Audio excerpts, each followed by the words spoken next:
Louis Rivière est connu pour avoir tué 9 personnes. Derrière nous se trouve un lieu qui, pendant ces 3 dernières années, a été le théâtre d'atrocités inimaginables.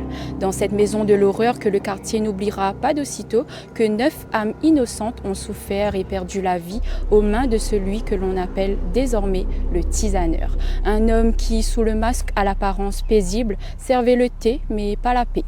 Il approchait ses victimes avec une gentillesse apparente, de façon méthodique, digne d'un slasher de film. Nous sommes actuellement devant la maison de Louis Rivière. L'homme a été arrêté il y a 1 heure. Actuellement, la police est en train de perquisitionner son domicile. De nombreuses preuves contre lui ont été trouvées, telles que des cadavres, des photos ou même des vidéos compromettantes. Cet événement a apporté un mouvement de psychose sociale parmi les habitants du quartier ainsi que dans toute la ville. On pensait pas que ça allait arriver ce drame dans le quartier. Genre moi et lui on était amis, on partait boire dans le même bar, dans le bar du quartier. On était là, on pensait pas que quelqu'un de si calme, parce qu'il était vraiment très calme, il était vraiment très posé. Il porte le même nom de famille que moi. Du coup là je viens d'avoir un gamin et comment dire, je sais pas, je sais que là, quand il va grandir, il va porter aussi ce fardeau, comme moi-même je suis en train de le porter aujourd'hui. Le pire dans tout ça, c'est quoi? C'est que vraiment les criminels d'aujourd'hui, on peut même pas savoir qui c'est. Avec une hausse de la délinquance due au manque d'intervention policière. Salut les gars, on se retrouve dans une nouvelle vidéo Urbex, comme je vous avais promis, dans la maison de Louis Rivière. On se trouve directement devant son portail. Je vais essayer de chuchoter pour pas me faire remarquer. Je vois que la chaîne a été forcée.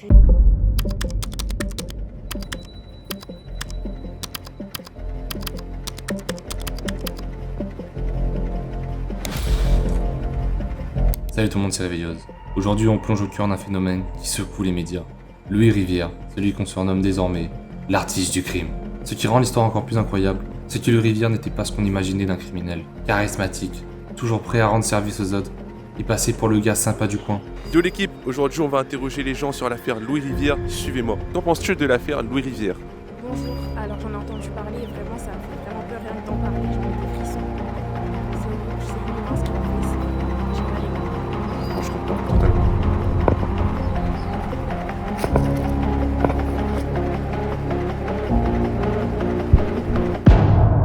L'homme que personne n'aurait suspecté, ce voisin poli, courtois, voire bienveillant, avait en fait une double facette d'une noirceur insoupçonnée.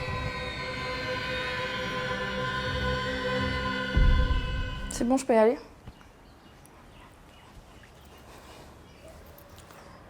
Je suis Yasmine, survivante de Louis Rivière. À l'époque, j'avais encore 22 ans et je me souviens, j'étais chez moi comme tous les soirs, j'essayais de dormir. Et j'entends une musique sur le chemin. Je sors dehors pour voir et c'est le tisaneur, comme tous les soirs, il passe. Et ce soir-là, j'avais, comme d'hab, vraiment du mal à dormir. Du coup, je me suis dit, pourquoi pas tenter? On a un peu parlé, il m'a proposé de tester une tisane camomille, parce qu'apparemment ça faisait beaucoup d'effet. Il m'a dit de la prendre juste avant de dormir. J'habitais encore dans le quartier et vous savez, j'ai toujours été le genre de fille un peu naïve, à jamais me méfier des gens. Je vois toujours le bon côté chez tout le monde. Il m'avait l'air sympa, quelqu'un d'assez confiant, toujours souriant et très avenant. Surtout, je lui ai parlé de mes problèmes d'insomnie, il avait la solution. Donc je me suis dit, ok, je vais essayer. J'ai toujours aimé l'art abstrait. Mais avec le temps, cet intérêt que j'avais pour cette magnifique pratique disparaissait peu à peu. J'étais à la recherche d'un moyen de faire grandir l'amour que je ressentais pour cette splendide profession. Je me suis endormie et je sais pas pour combien de temps. Sauf que quand je me réveille, je me rends compte que je suis pas chez moi. Et je sens une odeur bizarre et une atmosphère très... vraiment effrayante en fait autour de moi. Et je regarde, il faisait assez noir, assez sombre. J'étais tisaneur depuis plusieurs années. Tout le monde m'adorait au quartier. On me trouvait doux, aimable, serviable, gentil. Bref, j'avais toutes les cartes en main pour pouvoir les contrôler. Je pense que mon subconscient a dû capter des trucs.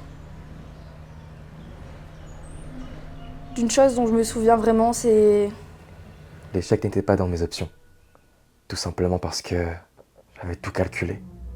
Tout était parfait. Une phrase qu'il arrêtait pas de dire, sûrement lorsque je dormais. Et si un jour,